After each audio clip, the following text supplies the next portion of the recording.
Para mí es un placer dar inicio a este primer ciclo de charlas especiales que organiza la Reunión Nacional de Física Argentina. Para mí es un placer sobre la pandemia COVID-19, un problema que este año nos tiene a todos en vilo. Que organiza la Reunión Nacional este ciclo estará compuesto de 4 charlas sobre la pandemia plenarias, un problema que y bueno, junto con Gustavo Sibona, queremos agradecer a los oradores por su participación y a la comisión organizadora de AFA por el apoyo para realizar esta sesión especial. En particular por el gran esfuerzo que hicieron para que estas charlas se transmitan por streaming en vivo y sean abiertas para todo público.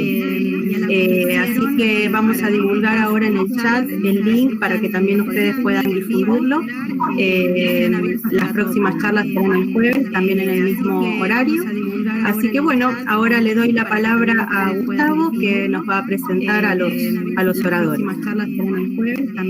Bueno, gracias Karina. Justo ahí puse el link para la charla, para el streaming, por si lo quieren difundir a alguno que no sea socio de la AFA.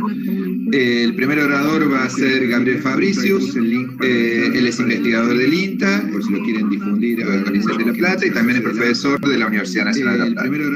Gabriel es miembro fundador de la Red de Modelización de Enfermedades Infecciosas y ha realizado importantes trabajos de modelado de la enfermedad de tos convulsa, o también llamada pertussis.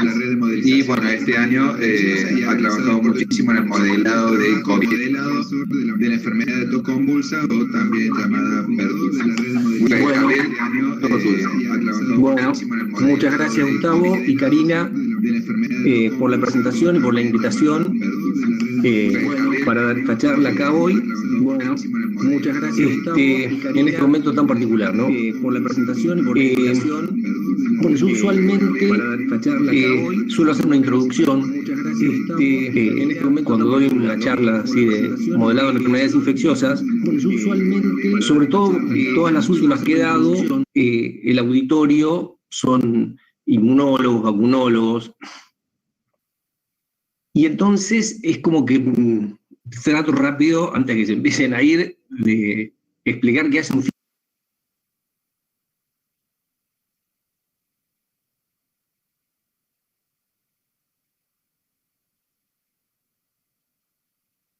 Se fue el sonido por algún motivo. Me parece que el sistema lo echó del... a ver, un segundo entonces. Espero que se den cuenta. A ver. Ahí apareció de nuevo, ahí estás. Ahí te estamos escuchando, Gabriel. Bueno. Listo. Sigo entonces, no sé dónde quedé.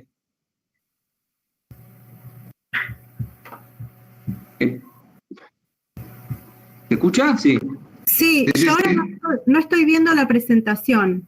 ¿Ahora? ¿Ahora se ve? No.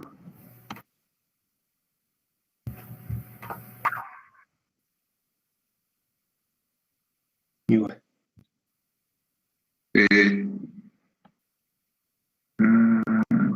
A ver, pongo compartir pantalla de nuevo, a ver si es eso. A ver. Sí, me desactivó todo, se ve. Listo, estamos de vuelta. Sí, y la cámara también. Ahí va. ¿Ya se ve? Sí, sí. Bueno, no sé dónde me dejaron de escuchar. Yo lo que decía es que habitualmente hago una introducción, digamos, una introducción para gente que es del ámbito, digamos, bioquímicos, vacunólogos, de por qué un físico tiene algo que decir del problema de las enfermedades infecciosas. En particular, bueno, trato de convencerlos de que el modelado matemático tiene algo que aportar. O sea, aporta una mirada que puede ser útil para aportar a la comprensión de este problema que está complicado, ¿no? Bueno, y venía pensando ahora, y es lo que siento, en realidad, estando aquí, que estoy entre colegas, digamos. Es anómala la situación porque es un tema como de mucho interés, pero es una reunión de la Asociación Física Argentina. Y curiosamente también siento que mi rol es medio del opuesto. O sea, yo voy a tratar de transmitir el mensaje de que los modelos matemáticos solamente pueden aportar una mirada al problema, ¿no? O sea, que los modelos matemáticos no van a predecir el futuro, qué es lo que va a suceder con COVID, cuántas camas de hospital vamos a precisar, el número de muertos que va a haber, cuándo va a venir el pico, si va a haber pico. Todas esas preguntas que de alguna manera, o esas ideas que se han instalado a partir de modelos muy simplificados y deterministas, han ido generando como una idea de para lo que sirven los modelos que no se condice con la realidad. Entonces, bueno, un poco lo que yo voy a tratar de hacer en la charla es poner algunos ejemplos para ver el tipo de cosas que uno puede hacer con los modelos. No voy a poder cumplir con todo lo que dije en el resumen, porque bueno, no me va a dar el tiempo, así que elegí algunas cosas. Voy a hacer una rápida pasada a lo que es el proceso de transmisión de una enfermedad infecciosa para ver qué es lo que tenemos enfrente, ¿no? O sea, una parte es cuando el virus entra al organismo. O sea, el virus entra al organismo y ahí se da una batalla dentro del individuo entre toda una respuesta inmune que se despierta y el patógeno que trata de evadirla, porque los microorganismos llevan años de evolución tratando de evadir esas respuestas, y a su vez el organismo tiene muchas respuestas posibles, y entonces el resultado, digamos, de esa batalla puede ser que la infección se desarrolle o no, dependiendo del estado inmune del individuo y básicamente de la enfermedad particular. Entonces, si el individuo no se desarrolla la infección, no pasa nada, pero si se desarrolla la infección, puede enfermarse, o a veces puede no tener los síntomas de la enfermedad, pero cursar la infección igual. En esos casos se va a dar otro proceso, ya es fuera del individuo, que es el contagio. Es cuando pasa a contagiar a otro individuo, y eso, bueno, tiene un montón de vías que entiendo que todos, digamos, estamos más o menos saltando. No voy a hacer una descripción de COVID, solo algunos aspectos me voy a referir. Después hay un tercer proceso a otra escala, que es cuando la enfermedad se propaga en la sociedad, que ahí entra toda la cuestión del entramado social, y que ya entran otras características de la sociedad que van a hacer que la enfermedad se propague o no se propague. Entonces, históricamente la vacuna es la manera de luchar contra las enfermedades infecciosas porque interviene sobre el estado inmune del individuo y entonces corta. En cuanto entra el virus, se cortó. Ahora no hay vacuna, entonces por eso la cosa es tan complicada, porque para tratar de parar el contagio hay que meterse en toda la cuestión del entramado social, y las medidas, digamos, que se toman tienen que ver con eso. Tienen que tener en cuenta la sociedad. No es que cuando uno aplica una vacuna no tenga en cuenta la sociedad, porque muchas veces no se da la vacuna más efectiva, sino la que tiene menos contraindicaciones, porque hay que tener muy en cuenta de poder lograr altas coberturas. Entonces toda la cuestión social siempre está presente en este problema, ¿no? Pero bueno, ¿dónde entran acá los modelos? ¿Cuál es el rol de los modelos? Los modelos tratan, digamos, como este problema es tan complejo y todo está relacionado entre sí, y todo va cambiando, uno cuando modela trata de conectar, de hacer un recorte de esa realidad tan complicada, elegir algunas variables y establecer conexiones entre ellas a través de procesos que hay que definir. Ahí es donde los físicos, digamos, estamos acostumbrados a hacer ese tipo de tarea. Solo que acá no es en el campo de la física, es en otro campo, entonces siempre tenemos que estar cerca y tienen que intervenir gente de esas disciplinas. Por eso es un trabajo interdisciplinario el del modelado, de la transmisión de enfermedades infecciosas. Ahora, tanto en esa elección de variables que uno hace como en la definición de los procesos, hay hipótesis que se hacen. Entonces es muy importante explicitar esas hipótesis y el hecho de modelar matemáticamente hace necesario que uno las explicite y las vuelque en ecuaciones matemáticas. Bueno, entonces yo lo que voy a hacer es empezar por el modelo más básico que hay, introduciendo algunos conceptos elementales, y después, en lugar de hacer un modelo complejo, simplemente voy a mostrar elementos que intervienen en la situación o sea, voy a ir agregando de a uno ingredientes que intervienen en esta situación de la pandemia de COVID, que intervienen, que hay que tener en cuenta. Entonces, el modelo más simple posible lo que hace es dividir a la población, es un modelo poblacional, o sea, clasifica a la población en individuos susceptibles, infectados o recuperados. O sea, individuos que pueden, los susceptibles son los que pueden adquirir la infección, los infectados los que poseen la infección y pueden contagiar, y los recuperados los que no se pueden enfermar. Uy, paré el cronómetro. ¿Cuántos minutos voy? ¿Karina? ¿Gustavo? Bueno. 5 minutos, Gabriel. ¿Cuánto, Cari? 5. 5 minutos, buenísimo, gracias. Bueno. Entonces, la sociedad para nosotros son, digamos, en estos modelos lo que uno hace es contar cuántos individuos de cada clase tiene. O sea, las variables son el número de individuos susceptibles, el número de infectados y el número de recuperados. Un parámetro, o sea, un número, que esta en realidad es una definición que viene de la epidemiología, pero que va a jugar un rol en el modelo y que aparte se ha estado hablando mucho, entonces me quiero parar acá un minutito. R0 es el número promedio, se define así, de infecciones secundarias que produce un individuo infectado en una población en que son todos susceptibles. Obviamente, algunos individuos caerán en un lugar que producen muchas infecciones, uno tose en el subte y por ahí contagia 10, otro vive en un lugar más aislado, contagia menos. La idea es que este R0 tiene en cuenta todo eso. Y es un parámetro que, si se fijan, tiene en cuenta parte de la enfermedad, o sea, del proceso, porque es digamos, es cuántas infecciones se producen en el tiempo que está infectado, así que ahí está entrando el tiempo que está infectado, la infectividad, las condiciones sociales.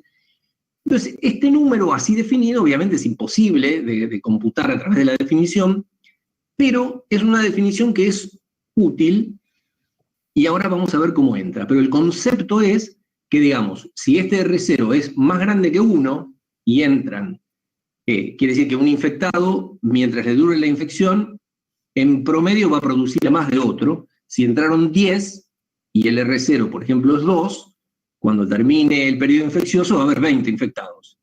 Y esos 20 después van a contagiar a otros tantos y la enfermedad va a propagar. Si el número es menor que 1, la enfermedad decae. Ese es el concepto básico. Pero vamos a ver cómo entra en el modelo SIR, es el modelo básico del que quiero hablar un poquito. Lo básico del modelo SIR es cómo se define el proceso infeccioso. O sea, una infección se produce cuando un susceptible y un infectado se encuentran. Pero el tema es que la aproximación que se hace, que se suele llamar de mezcla homogénea, es que las infecciones se producen como los choques de las moléculas en un gas. Es decir, todos contra todos y al azar. Entonces, el número de infecciones que se producen por unidad de tiempo es proporcional al número de susceptibles por el número de individuos infectados. Esa es la aproximación básica, de donde sale después todo lo demás. Entonces, la pregunta que uno se tiene que hacer es, bueno, ¿eso es razonable? Pensar que en una sociedad somos como moléculas en un gas. Bueno, una sociedad cuando está funcionando normalmente, esa aproximación ha mostrado que es de utilidad para describir algunas cosas, y seguramente tiene que ver con que uno, digamos, tiene contactos con miembros de su familia, pero también va al trabajo, va a hacer las compras, hace diversas actividades donde se va encontrando con otra gente, después vuelve a encontrarse en su casa con los otros miembros de su familia que fueron a la escuela o a jugar a la pelota, acá, allá, hay eventos masivos, y entonces la sociedad, de alguna manera, se genera una dinámica en la sociedad que uno propone aproximarla como a través de esta aproximación.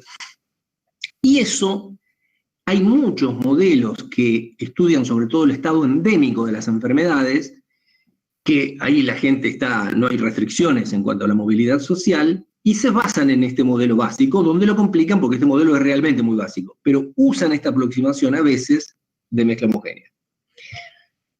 Bueno, entonces la incidencia es el número de infecciones por unidad de tiempo, y déjenme escribirlo así, introducir este parámetro beta, que sería la probabilidad por unidad de tiempo de tener un contacto infectivo.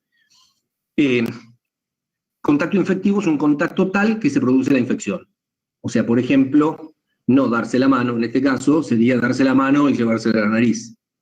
Es un contacto tal que si el otro está infectado y uno es susceptible, se produce el contagio.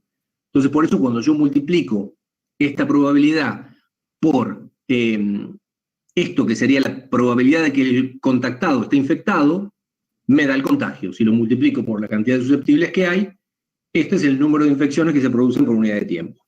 Entonces puedo construir la primera ecuación diferencial de modelo, que es cómo merma la cantidad de susceptibles a medida que avanza el tiempo. El otro proceso son las recuperaciones, que se modelan simplemente como el decaimiento radioactivo, digamos. O sea, después de un tiempo tau, los infectados decaen. O sea, si yo saco este término de acá y miro solo los infectados, esto me da una exponencial decreciente, donde tau i es el tiempo que dura la infección. Entonces, este modelo tiene estos dos parámetros, beta, que es la probabilidad de contacto, y tau i, que es el tiempo que dura la infección. Yo reescribo esa ecuación, este número lo tengo que identificar con R0 por su definición, porque fíjense que si beta es el número de contactos por unidad de tiempo y tau i es el tiempo que dura uno contagiando, un infectado va a producir esta cantidad de contagios, si todos son susceptibles. Entonces, este número lo tengo que identificar en este modelo con R0. Entonces, la ecuación me queda así. Esta es la evolución de los infectados con el tiempo, pero tanto I como S son variables. Si en T igual 0, o sea, al inicio, son casi todos los individuos susceptibles, salvo una pequeña fracción de infectados, yo puedo poner N acá, y esta ecuación me queda así. Esto lo que quiere decir es que si R0 es mayor que 1, esto me da una exponencial, la epidemia crece exponencialmente. Esa es una predicción del modelo. Entonces, por ejemplo, después obviamente, esto es al principio, pero después la cantidad de susceptibles va mermando y esto ya no es una exponencial. Cuando se agotan los susceptibles, esto da esta curva con el famoso pico que se ha hecho tan popular. Y esta es, digamos, la curva para un R0 de 2.5, que es un valor que el R0 de COVID no está muy claro cuánto es. Se dice que está en un rango entre 2 y 6, pero este valor medio se estableció y la gente hace las cuentas con esto. Entonces, esta sería la curva de la fracción de individuos infectados. Uno puede dibujar las otras, en particular es interesante ver R en qué termina. O sea, en este caso, para R0 2.5, se termina infectando como el 90% de la población. Ahora iba a poner, bueno. Si cambia el valor de R0, la curva cambia, o sea, se aplana la curva, eso que también escuchamos mucho, de que se aplana la curva, porque el R0 baja, pero lo más importante aún, que se enferma mucha menos gente, ¿no? Para un R0 más bajo, en lugar de terminar enfermándose para este modelo un 89%, se enferma un 58% de la población. Uno puede calcular, en función de R0, cuál es la gente que termina infectada. Esto es una figura de un libro de texto, de enfermedades infecciosas, donde se ve que, bueno, cuando me acerco a uno, la cantidad de gente que termina enferma es mucho menor. Lo que pasa, claro, esto siempre es una fracción de la población, entonces, bueno, tampoco está bueno que se me enferme el 20% de la población si yo estuve con R0 en 1.1, 1.2 todo el tiempo, ¿no? Muy bien. Esa entonces es una de las predicciones del modelo. La otra es la que concierne la herd immunity, que es un tema o inmunidad de rebaño, que se ha estado hablando mucho también. Ahí la condición inicial es otra. Yo ahí pienso que en t igual 0 tengo una fracción R que es inmune. Entonces, si no hay infectados, o hay muy poquitos infectados, los susceptibles van a ser 1 menos R, la fracción de susceptibles. Cuando pongo esto acá, lo que veo es que para que este número sea menor que 1, y los infectados que entran no puedan propagar la epidemia, yo preciso que esto sea menor que 1 sobre R0. Entonces de ahí me sale qué fracción preciso tener recuperada, que es lo que se le llama la inmunidad de rebaño, para que una enfermedad no se pueda propagar. Bueno, lo voy a pasar porque no me alcanza el tiempo. Entonces, en resumen, el modelo SIR determinista dice que si R0 es mayor que 1, la epidemia crece exponencialmente, y para R0 igual 2.5, si la epidemia corre libre, se me infecta al 89%.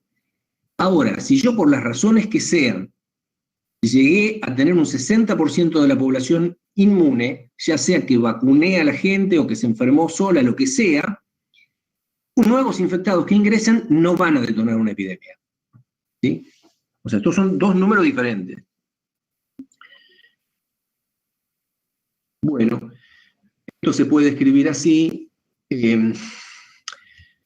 donde a todo este número se le llama R, que es lo que yo tengo que ver, que si es mayor que 1, me da que los infectados crecen, y si es menor que 1, no. Y, digamos, como el modelo no es de goma, lo único que tiene son 2 parámetros, estos 2 parámetros tienen metido adentro todas las cosas que uno puede hacer. Por ejemplo, el beta, que son los contactos, representa el aislamiento de toda la población, por ejemplo, la cuarentena, las medidas de higiene, el barbijo, todo eso está ahí. En este tau I estaría el traceo de contactos, el aislamiento de los infectados, porque con esas medidas uno disminuye el tiempo infeccioso. Entonces, si uno con este modelo tan simple quiere tener en cuenta eso, por ejemplo, la cuarentena, lo que va a hacer es bajar ese beta. ¿Sí? Bueno. Entonces, vamos a COVID. No voy a hablar mucho de la enfermedad, pero simplemente quiero decir algunas cosas que son interesantes, como que, por ejemplo, bueno, todos saben que esta enfermedad tiene un periodo de incubación que es entre 4 o 5 días, la OMS ahora dice entre 5 y 6, estas son cosas que, bueno, van cambiando a medida que hay más estudios, y después empiezan los síntomas de la enfermedad. Hay un comment interesante de Anderson. Anderson es el que escribió el libro famoso de Anderson May, Enfermedades Infecciosas, que es recomendable para cualquiera que quiera trabajar en el área, arrancar por ahí. Y él el 6 de marzo, cuando esto recién empezaba, sacó este comment diciendo: lo que acaba de definir que esto se convierta en una pandemia o no, es si esto que se ha visto de que la infectividad aparece antes que los síntomas se llega a comprobar. Si eso es así, esto va a ser muchísimo más difícil de frenar que el SARS. Y efectivamente eso se comprobó después, y bueno, eso dificultó todas las medidas de atacar a los infectados, digamos, ¿no? Ir sobre los infectados cuando aparecen los síntomas, porque resulta que empiezan a contagiar antes y es donde son más infecciosos. Muy bien. El modelo con el que voy a trabajar, describo brevemente, tiene un núcleo que es la parte de lo que se desarrollaría dentro del individuo una vez que el virus entró, que es, bueno, en el momento que se produce la infección, los individuos pasan de S a una clase expuesta, después pasan a otra clase expuesta, y pasan a la clase infectada en el momento donde empieza la infección, no donde aparecen los síntomas. Después pasan a otra clase infectada y después se recuperan. Esto de tener más en cuenta más de 2 clases es para que el modelo reproduzca los tiempos, digamos, que se han medido, los tiempos de latencia que se han observado, si el modelo lo reproduce más o menos bien, después lo que dura la infección. Bueno, esto ni terminé la figura porque me di cuenta que no quería perder mucho tiempo con eso, pero bueno, uno puede esos parámetros definirlos más o menos a partir de cosas que se saben ya de la enfermedad. Donde yo me quiero centrar es en los aspectos de este problema que tienen que ver con los contactos. Entonces hay algunas cosas que son fundamentales a la hora de querer modelar esta situación de esta epidemia que se está propagando en una situación de aislamiento, que son, una es la naturaleza estocástica del problema. Es decir, si yo tengo pocos individuos, estoy cerca del umbral de propagación, no puedo pensar en ecuaciones deterministas de esta manera, donde si yo despejo de acá, lo que me dice es que en un diferencial de tiempo se me produce un diferencial de contagios, digamos, ¿no? Porque si yo tengo pocos individuos, esto es un número que puede ser 1,5 y no tiene sentido que se contagie 1,5 personas. Entonces yo lo que tengo que hacer es definir estas tasas, digamos, transformarlas en unas probabilidades de transición por unidad de tiempo en las cuales los procesos suceden o no suceden. ¿Sí? Entonces tengo una probabilidad de que el susceptible deje de serlo y pase a ser expuesto. Y lo mismo para cada uno de los procesos. Entonces yo, con esas tasas de transición, puedo construirme un algoritmo de simulación estocástica. Les voy a mostrar algunos resultados. Por ejemplo, esto es para un R0105. Esto es mucho más chico que el del COVID, pero estoy pensando que es una situación de cuarentena. ¿Sí? Estoy en una situación de cuarentena, entonces si yo estoy en una situación de cuarentena, un infectado que viene va a producir poquitos infecciones secundarias. O sea, el R0 es más bajo. O sea, el R0 es un parámetro que tiene que ver con un montón de cosas, no solo con la enfermedad, sino con la condición social, con cómo son las relaciones sociales. No es lo mismo el R0 en el centro de Buenos Aires que en Tierra del Fuego. Bueno, entonces esta es una simulación, es el resultado de 10 simulaciones diferentes, pero en idénticas condiciones. La condición es que yo pongo 10 infectados iniciales y el resto son todos susceptibles. Bueno, lo que veo es que esto tiene este comportamiento errático, digamos. O sea, este comportamiento tiene que ver, además de que yo empecé con pocos individuos, con que estoy cerca del umbral. Entonces el individuo tiene una probabilidad muy parecida de contagiar que de recuperarse. Entonces algunas de las simulaciones se terminan extinguiendo.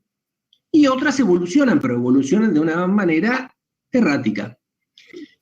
Si yo cambio el valor de R0, por ejemplo, bueno, esto toma valores más grandes, la enfermedad crece más, pero otra vez hay un comportamiento que es muy diferente. No, los parámetros acá son idénticos. Uno puede decir, bueno, está bien, pero no hay 10 infectados, hay muchos más. Pone más, entonces pongo 1000. Si yo pongo 1000 infectados, claro, y ya puedo ver que hay una forma de una curva con cierta dispersión. Pero lo que pasa es que eso no es lo que pasa con la epidemia, porque la epidemia no va de a 1000. O sea, la epidemia va colonizando territorio lentamente y entran algunos infectados que se van propagando. Es todo virgen al principio. Entonces ahí es donde entra el otro aspecto importante, que es la heterogeneidad espacial. Voy con el tiempo. Bueno. Porque yo lo que tengo no es la cuestión, toda esa actividad social que justificaba la aproximación de mezcla homogénea, sino que lo que voy a tener son los individuos que están en sus casas y eventualmente se van a algún comercio a hacer alguna compra, y ahí podrían, si andan sin barbijo, contagiarse con algún otro, que de hecho los contagios se producen. Pero no es que yo puedo decir todos contra todos, están todos mezclados. Además, voy a tener distintos barrios, que entre barrios va a haber menos conexión, y entonces estoy muy lejos de que sea cierto que esto todos se ven con todos como bolitas en un gas. Entonces voy a hacer una simulación, voy a mostrar los resultados de una simulación, en la cual pienso, cada individuo es una variable diferente. Pero voy a pensar que un individuo puede tener una dada cantidad de contactos con otros del hogar, dada por este parámetro beta H, puede tener contactos con individuos de otra casa dentro del barrio y con individuos fuera del barrio. O sea, este contacto obviamente no es que va y tiene contacto en la casa del otro, pero se encontró en algún comercio, en algún lado, está mediado por algún lugar. Pero en el modelo entra como este parámetro. Lo que es importante, bueno, yo voy a hacer una simulación donde en el hogar los contactos son más grandes que en el barrio, y en el barrio son mucho más grandes que con los de afuera. Que todos los individuos son diferentes en esta simulación. Cada individuo es una variable diferente, pero todos tienen los mismos 3 valores de los contactos. O sea, es una sociedad de iguales, todos contactan igual. ¿Sí? Entonces, bueno, hago la simulación, una casa tiene 5 individuos, un barrio 10.000 casas, la población son 10 barrios, entonces voy a mostrarles qué es lo que pasa cuando pongo un infectado en un barrio, todos son susceptibles, y cómo eso evoluciona. Bueno, de 10 simulaciones, en 6, bueno, tomo un valor de R0 también bajo, alrededor de 1,05, en un poquito más, no me acuerdo, pero no es relevante. Lo que importa es que de esas 10 simulaciones, en 6 se extinguen y en 4 prende. Estas son las 4 en que prende. Entonces, si ustedes se fijan, obviamente el barrio que arranca, la curva primera es el barrio que arrancó primero, y después, cuando llega, en este caso, por ejemplo, a los 100 días arranca, levanta el barrio, pero a los 200 días, cuando ya hay como 600 infectados, recién levanta a los otros barrios. Esto lo amplié acá para comentarlo. En este otro caso, es muy distinta la situación. Acá pasaron 200 días y levantaron 2 barrios juntos.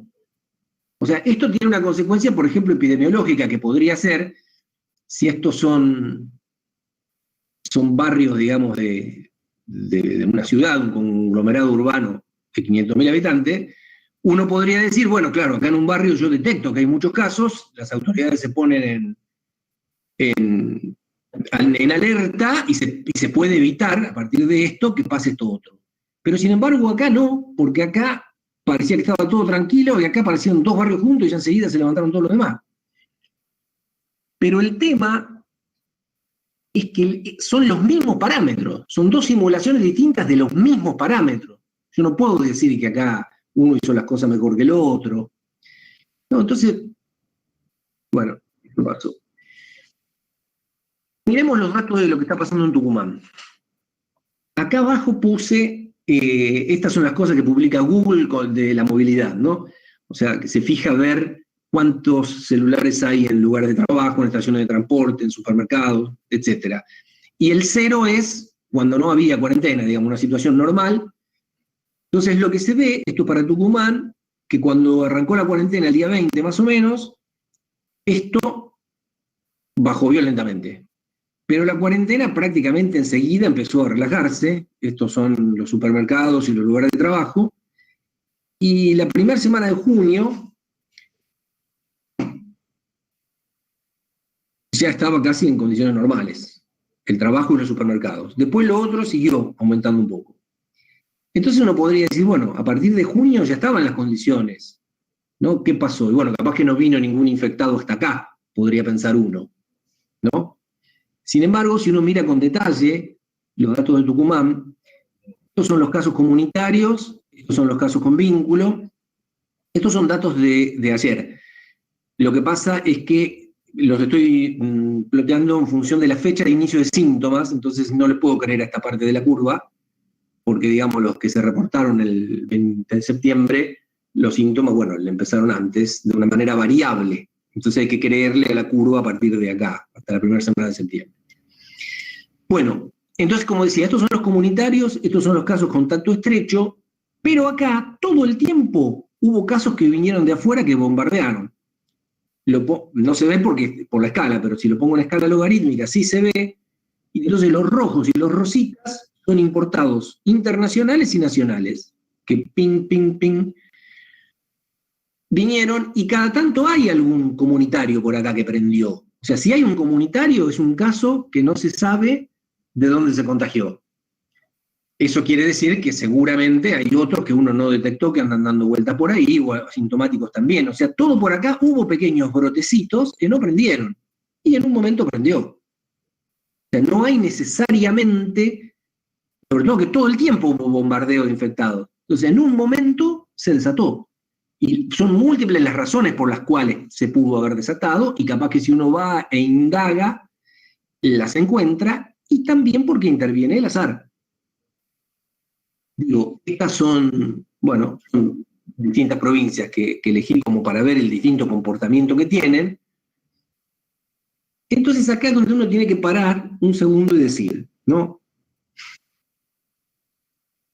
Yo les mostré a ustedes estas simulaciones que están hechas con una sociedad así súper irreal, donde todos los individuos son iguales y tienen 3 clases de contacto. Y resulta que veo que pueden pasar cosas muy diferentes. Entonces, supongamos que yo digo, bueno, voy a hacer un modelo y me fijo cómo son los contactos en Jujuy, en Santa Fe, en Córdoba, en cada una de las provincias con detalle. Bueno, hago un supermodelo. Puede ser que haga una corrida de la simulación y me dé esto. Una en 1000 millones, porque puede haber, o sea, un montón de realizaciones diferentes con los mismos parámetros.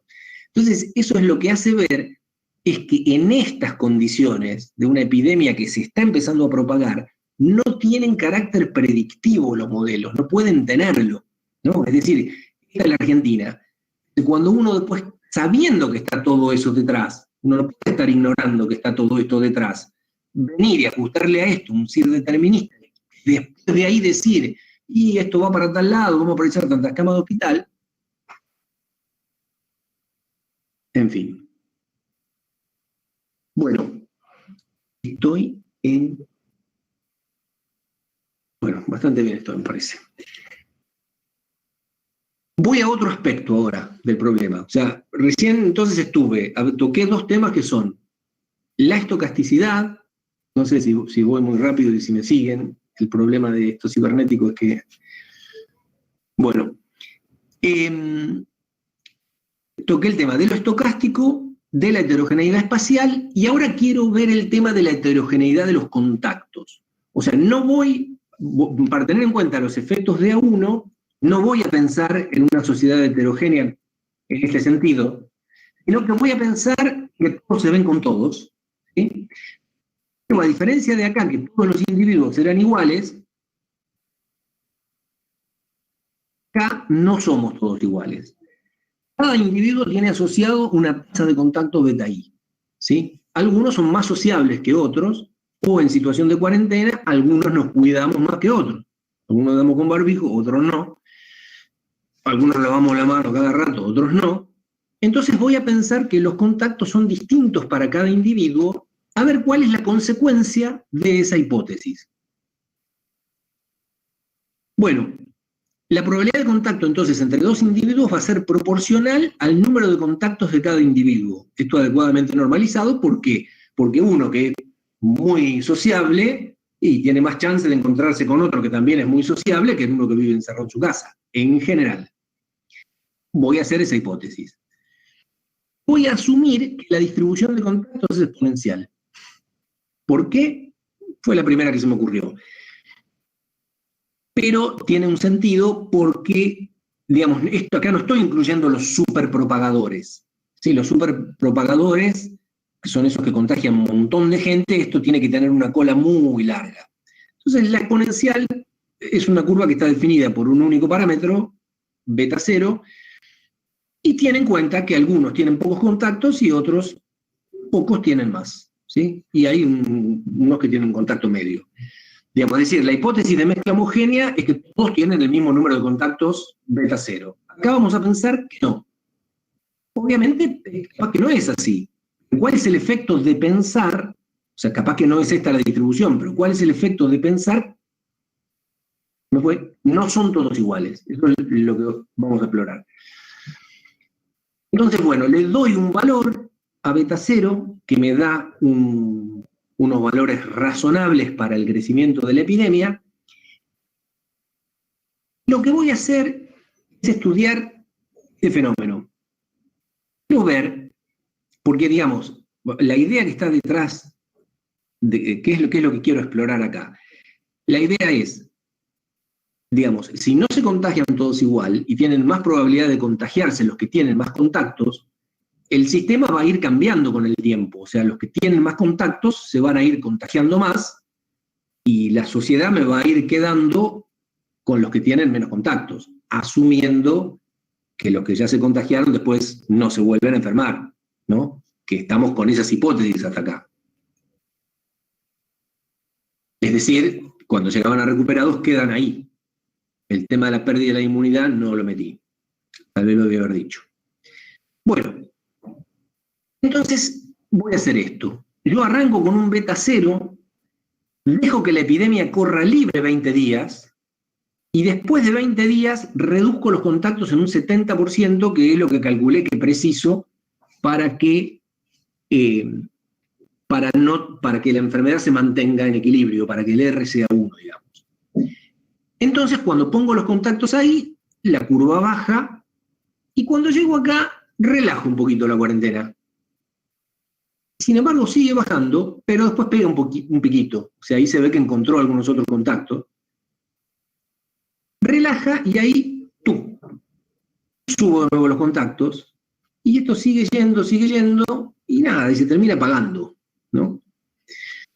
Entonces digo, bueno, capaz algo de eso es lo que está pasando en La Matanza.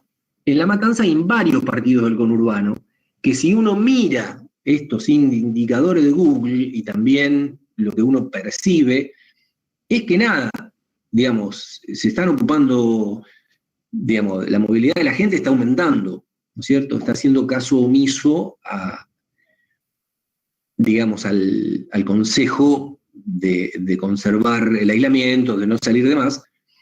Acá, por ejemplo, de recreación está subiendo mucho, y sin embargo los casos están bajando.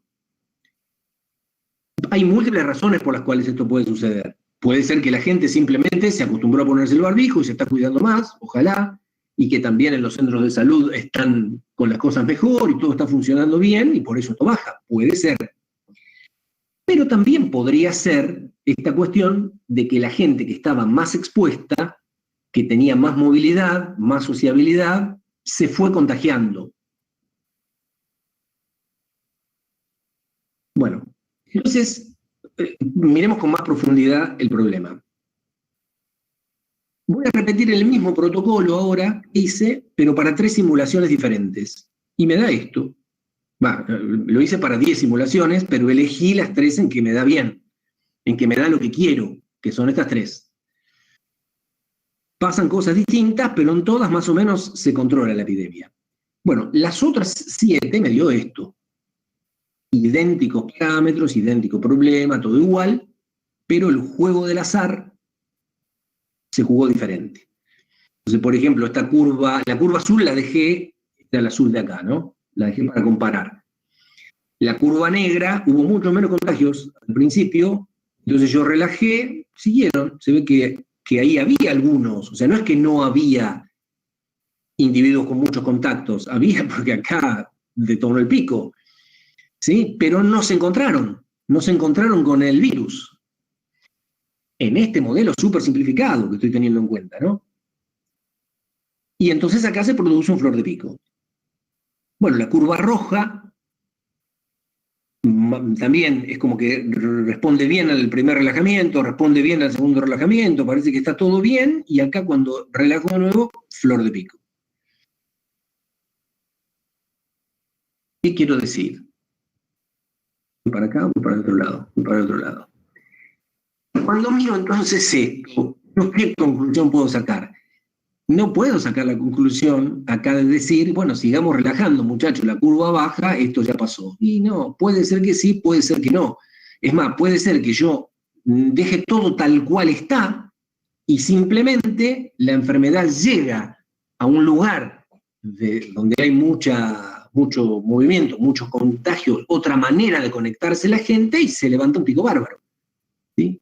Por eso es que es tan difícil hacer algún tipo de pronóstico y digamos, y lo sensato, o sea, no sé en qué lugar de la charla decir esto, pero lo tengo que decir, es las medidas que son gratis, digamos, en cuanto a costo social, como ponerse el barbijo y lavarse las manos, es algo en lo que hay que avanzar permanentemente y tendríamos que tener, digamos, la televisión, los diarios, una campaña permanente insistiendo en ese tipo de medidas, digamos. Digo, porque la cuarentena sabemos que tiene un costo social y que hay personas que tienen que ir a trabajar y no la van a respetar. Pero sobre las otras medidas hay que avanzar porque nunca podemos estar seguros. Eso es una de las cosas que aprendemos de esto, digamos, de la heterogeneidad. Estamos mirando los contactos, básicamente, pero la heterogeneidad de los contactos y de la heterogeneidad espacial de estos modelos aprendemos eso. No podemos confiarnos por la tendencia. Que la matanza viene bajando no quiere decir que va a seguir bajando. puede subir aunque las condiciones no cambien. Entonces, por eso hay que tratar de seguir mejorando, porque el número de casos todavía es alto. Es decir, esta tendencia no es para hacer un pronóstico.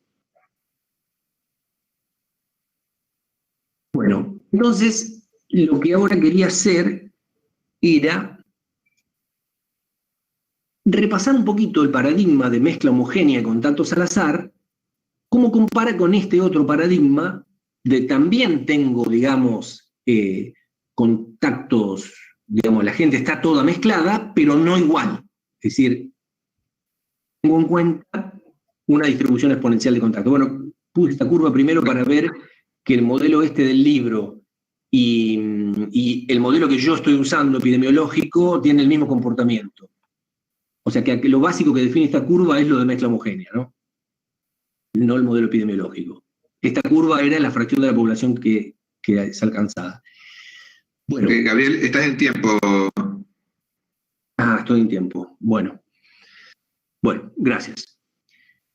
Entonces, preciso unos minutos más. La fracción, esta es la fracción de la población alcanzada por una epidemia que corre libre. Con este modelo, para mezcla homogénea.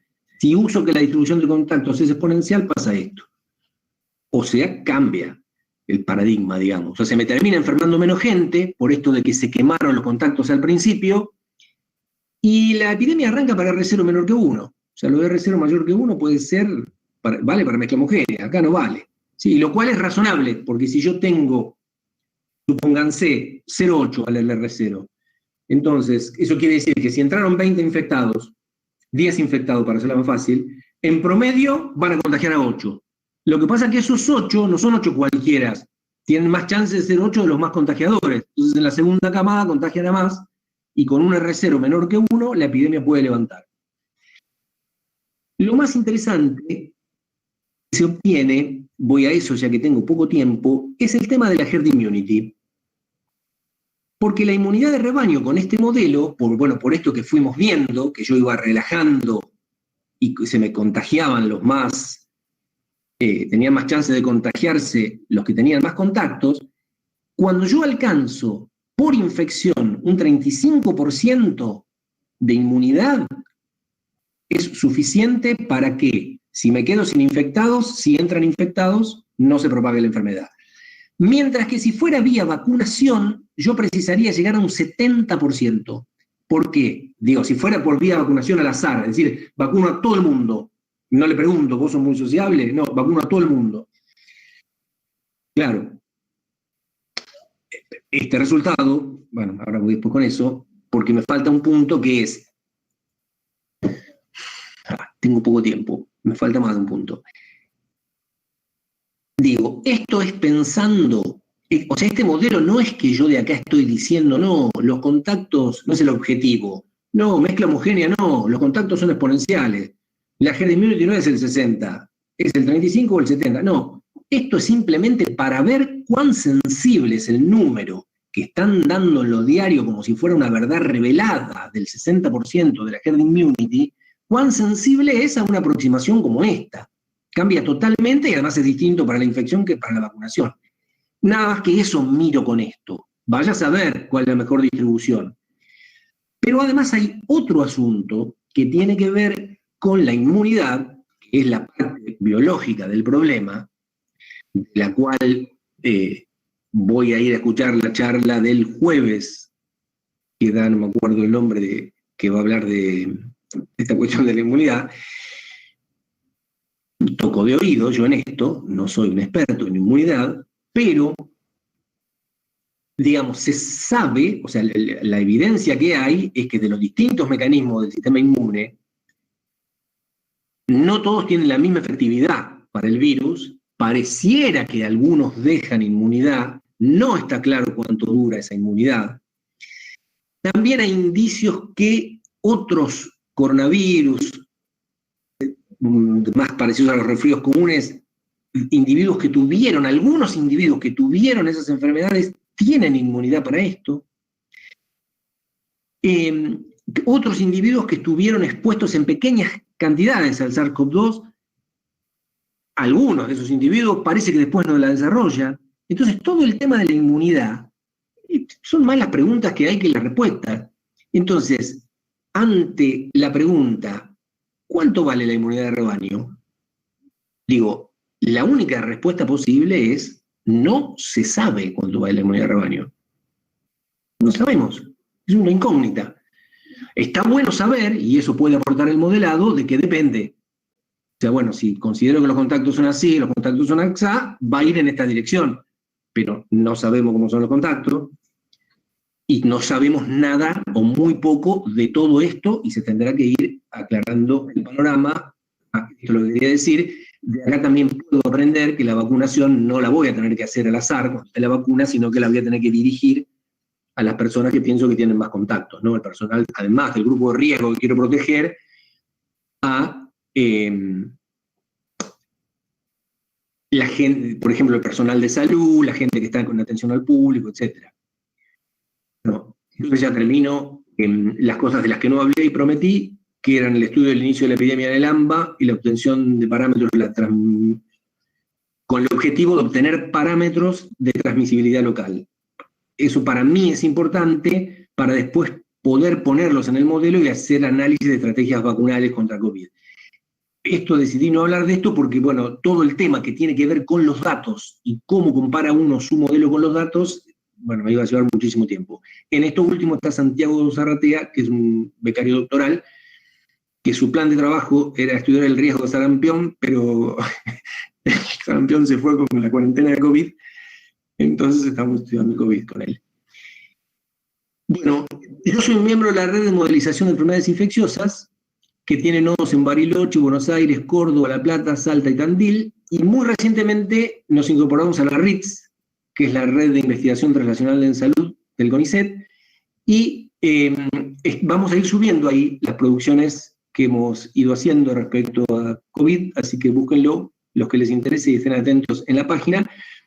Bueno, no quiero terminar esta charla sin mencionar lo importante que ha sido para mí en todo este tiempo la colaboración con Juan Aparicio, Marcelo Cooperman, Gustavo Sibona, Verónica Ignacio Simoy y Hernán Solari, que son también miembros de la red, y desde que empezó la pandemia estamos en permanente contacto compartiendo nuestros pareceres. Un reconocimiento muy especial para Rodolfo Borsi, José Caminos y Tomás Grigera, de la Facultad de Ciencias Exactas, que ellos, bueno, hay que reconocer que hay muchísima gente que se acercó a ver en qué podía ayudar. O sea, sabiendo que yo estaba en esto, se acercó a ver en qué podía ayudar. Y bueno, con ellos, bueno, la cosa funcionó desde un principio, y ellos, bueno, estuvieron dispuestos a hacer lo que hubiera que hacer y fueron de una gran ayuda. En particular, participaron en la realización de los códigos y de las simulaciones que conté hoy. O sea, esta charla no hubiera sido posible sin ellos. Bueno, no hice transparencia acá para agradecer a mis amigos de la Comisión de Vacunología, de la Asociación Argentina de Microbiología, que también me desasnan con todo el tema inmunológico. Gracias. No sé si quedó tiempo para preguntas. Quedan 5 minutos, Gabriel. Muchas gracias por tu charla. Acá, bueno, todo el mundo que quiera preguntar puede hacerlo a través del chat. Acá ya hay una pregunta que dice: Gabriel, ¿para qué tamaño de sistema los resultados no dependen de la realización? ¿Una ciudad, una provincia, un país? Bueno, no sé bien a cuál de todas las simulaciones se refiere, pero, digamos, lo que sucede al comienzo de la epidemia, digamos, muy rapidito,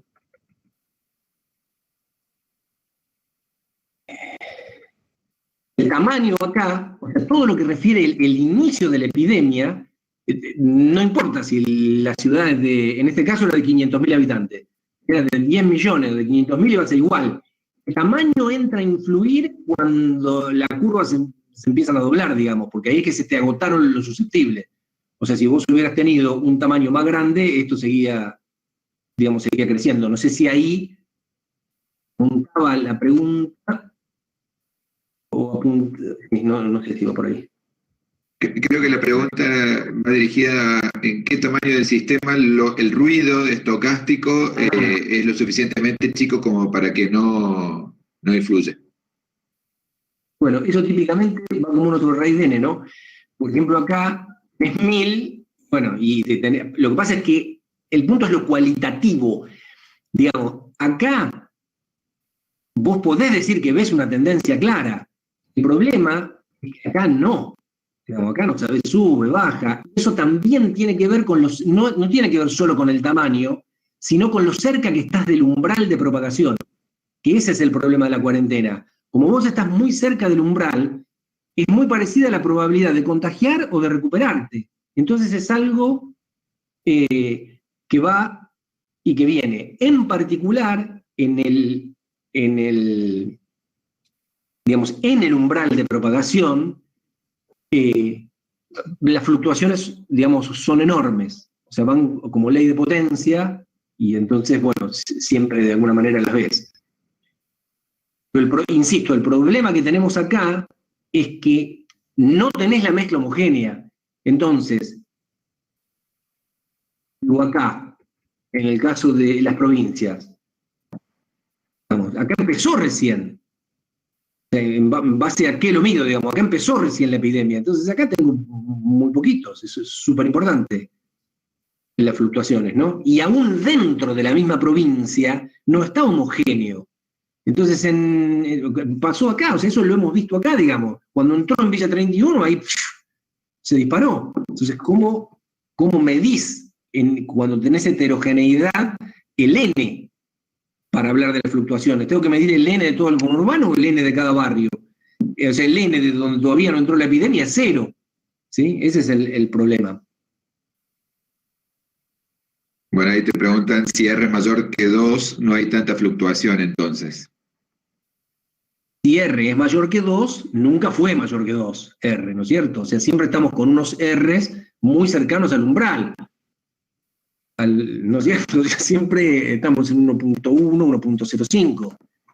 O sea, el R libre, digamos, fue al comienzo, digamos, cuando no había cuarentena. O sea, con las medidas de aislamiento, eso no es así. Insisto, aunque tenga un R grande, pero si tengo muy poquititos, también te pasa eso, ¿no? Es decir, bueno, la parte de la que no hablé, que es el inicio de la epidemia en la Argentina, teníamos un R que seguramente anda por 2,5, 2,7, ¿sí? No había cuarentena, el R0 era ese, 2,5, 2,7, pero claro, tuvimos un bombardeo de importados que fueron yendo por distintos lugares, o sea, siempre eran poquitos en distintos lugares. Entonces, lo estocástico también ahí es imposible, insolayable, ¿no? Bueno, Gabriel, se nos acabó el tiempo, así que... Digo una cosita por si quedaron preguntas, soy consciente que me pasé y hubiera estado bueno dejar más tiempo para las respuestas, que me manden un mail y eventualmente, no sé, se puede coordinar por ahí un Google Meet o algo para contestarlas, si había muchas preguntas que quedaron. No sé por qué no estoy mirando el coso. Bueno, muchas gracias a ustedes. Muchas gracias, Gabriel. Bueno, pasamos a Lucía Fama. Lucía, si